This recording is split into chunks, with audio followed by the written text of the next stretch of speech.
सुरक्षा से जुड़े बहुत सारे महत्वपूर्ण मुद्दों को लेकर ये चिंतन शिविर अपने आप में हम सबके लिए एक मार्गदर्शक होगा और इस रूप में हमारे लिए और देश के लिए, देश की आंतरिक सुरक्षा के राह में। और मैं समझता हूं कि गृह विभाग चिंतन शिविर आयोजित करने के लिए सबसे जिसमें नितांत जरूरत है ऐसा गृह विभाग है, क्योंकि हमारे संविधान में कानून और व्यवस्था की परिस्थिति संभालने का जिम्मा राज्य को दिया है। परंतु इसके साथ साथ आज के समय में टेक्नोलॉजी के बढ़ावे के साथ कई इस प्रकार के कानून भी अस्तित्व में आए हैं जिनकी कोई सीमा नहीं है, न राज्य की सीमा है न देश की सीमा है। और कानून और व्यवस्था की परिस्थिति जब राज्यों का विषय है, उस वक्त सीमा रहित अपराधों का मुकाबला करने के लिए तभी हम सफल हो सकते हैं जब सभी राज्य एक साथ बैठकर इस पर चिंतन करें, इसकी रणनीति बनाएं और इस पर एक साझा प्रहार करें। और मैं मानता हूं कि चाहे देश की सीमाओं के बाहर से चलते हुए अपराध हो, चाहे राज्यों की सीमा के बाहर से चलते हुए अपराध हो, या क्षेत्रीय अपराध का क्षेत्र बनाने करते हुए अपराध हो, ये सारे अपराधों को हमारी सबकी साझा जिम्मेदारी है, संयुक्त जिम्मेदारी है कि हम अच्छे से निपटें और देश और समाज को भयमुक्त बनाएं, समाज निर्भीक होकर देश के विकास के अंदर द्रुत गति से लग जाए, ऐसा माहौल हम खड़ा करें। मित्रों, ये चिंतन शिविर एक दृष्टि से पूरे देश में इस प्रकार के अपराध जैसे साइबर अपराध है, नारकोटिक्स है, क्रॉस बॉर्डर टेररिज्म है, समाज के अंदर अलग अलग प्रकार के विखवाद फैलाकर समाज के अंदर विद्रोह करने वाले तत्वों के साथ हमें इनको नसीहत करने के लिए आगे बढ़ना हो, ये सारे एक दृष्टि से तो ये सारे अपराधों के लिए एक साझा रणनीति बनाने का अच्छा मंच बन सकता है। दूसरी ओर सभी राज्यों ने जो लॉ एंड ऑर्डर, राज्य के लॉ एंड ऑर्डर के लिए गुड प्रैक्टिसेस, बेस्ट प्रैक्टिसेस यहाँ पर अपने अपने राज्य में इजाद की है, जिसका इन्होंने जमीन पर जिसको उतारा है उसका एक्सचेंज का भी इस प्रकार का चिंतन शिविर बहुत अच्छा माध्यम हो सकता है।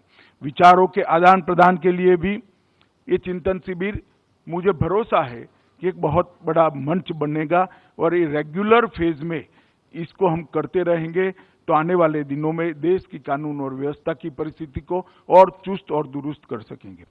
मित्रों, आंतरिक सुरक्षा और पुलिसिंग के जुड़े हुए सारे विषयों पर गहन विचार विमर्श करने के लिए ये मंच बहुत उपयुक्त होगा। इसके साथ साथ प्रधानमंत्री जी ने सभी विभागों को कहा है कि जब देश आजादी की शताब्दी मना रहा होगा तब 2047 के हर विभाग ने लक्ष्य तय करने हैं। गृह विभाग ने भी 2047 के अपने लक्ष्य तय किए हैं।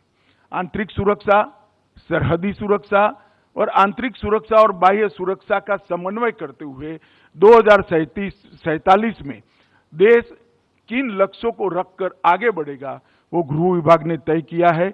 इस पर भी इसी चिंतन शिविर में हम विचार मंथन करने वाले हैं। प्रधानमंत्री ने 15 अगस्त को पंच प्राणों के लक्ष्यों को भी देश के सामने रखा है। गृह विभाग पंच प्राणों के लक्ष्यों को प्राप्त करने हेतु जो मंथन करेगा उसके लिए भी यहाँ पर चर्चा होने वाली है। हमारी सरकार सहकारी संघवाद और होल ऑफ गवर्नमेंट अप्रोच, और प्रधानमंत्री जी ने एक नारा दिया है, टीम इंडिया के अप्रोच के साथ हर विभाग आगे बढ़े।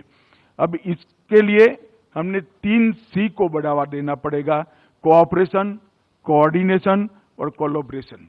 ये 3 सी के आधार पर हम आगे बढ़ेंगे तो ही मुझे लगता है कि हम ये लक्ष्यों को सिद्ध कर पाएंगे। मित्रों, हम सब जानते हैं कि संसाधनों की उपलब्धता और सीमित संसाधन होने के बावजूद भी हमने सारे लक्ष्यों को सिद्ध करना है। तो रिसोर्स का ऑप्टिमाइजेशन, रिसोर्स को किस प्रकार से केंद्र और राज्य मिलाकर ऑप्टिमाइज कर सकते हैं, उस दिशा में हमने देखना पड़ेगा। रिसोर्स का रेशनल उपयोग बढ़ाने के लिए भी नई पद्धतियों को हमने ढूंढना पड़ेगा और रिसोर्स का इंटीग्रेशन कर कर राज्य के साथ भी इंटीग्रेशन कर कर रिसोर्स का कैसे बचाव हो सकता है उस दिशा में भी हमने आगे बढ़ना पड़ेगा। और हमारा सबसे महत्वपूर्ण विषय है कि पूरे देश के राज्य एक दिशा में कानून और व्यवस्था की दृष्टि से आगे बढ़े, एक साझा रणनीति और साझा रोड मैप यहाँ से हम बनाकर जाए, ये हम सब से पूरे देश को अपेक्षा है। मित्रों, हमारे संविधान ने जहां तक सुरक्षा का सवाल है, सार्वजनिक व्यवस्था, पुलिस और जेल ये राज्यों के जिम्मे रखा है। आपराधिक कानून और आपराधिक प्रक्रिया को समान शक्तियां प्रदान की है और इसके साथ साथ बाहरी एवं आंतरिक सुरक्षा, केंद्रीय बलों की तैनाती, इंटेलिजेंस एजेंसी, इन्वेस्टिगेशन, ट्रेनिंग और आधुनिकीकरण एक केंद्र के जिम्मे रखा है। तो एक प्रकार से गृह विभाग की सभी बातों को, सभी कार्यों को बहुत विशद रूप से चर्चा कर कर हमारे संविधान निर्माताओं ने बांट कर दिया है। हमारे देश में सभी 29 राज्यों में राज्य का अपना एक पुलिस बल है। इसके साथ साथ केंद्र शासित प्रदेशों की पुलिस की जिम्मेदारी केंद्र सरकार की है। एक प्रकार से 30 यूनिट ए होते हैं। इसके साथ साथ सीमा सुरक्षा, intelligence, investigation, research, training, record keeping, ये सारी जिम्मेदारी भी केंद्र सरकार पर है।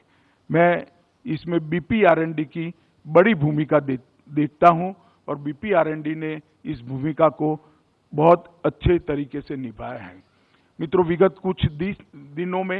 विगत कुछ वर्षों में मोदी जी के नेतृत्व में भारत सरकार ने ढेर सारी उपलब्धियां आंतरिक सुरक्षा का जहां तक सवाल है प्राप्त की हैं। जम्मू कश्मीर, पूर्वोत्तर, टेररिज्म एज अ होल, मादक पदार्थों की तस्करी, वामपंथी उग्रवाद के क्षेत्र में शांति स्थापित करना तथा महिला सुरक्षा, ये सारे क्षेत्रों में केंद्र सरकार ने ढेर सारी उपलब्धियां भी प्राप्त की है और बहुत सारे नए इनिशिएटिव लिए हैं। मुझे विश्वास है कि हमारे 2 दिन के चिंतन शिविर के अंदर ये सारी चीजों से आप अवगत भी होंगे। वैसे तो हर चीज का फॉलोअप होता ही है, परंतु जब राज्यों के मुख्यमंत्री यहाँ उपस्थित है, गृह सचिव यहाँ उपस्थित है, डीजीपी यहाँ उपस्थित है, जो चर्चा होगी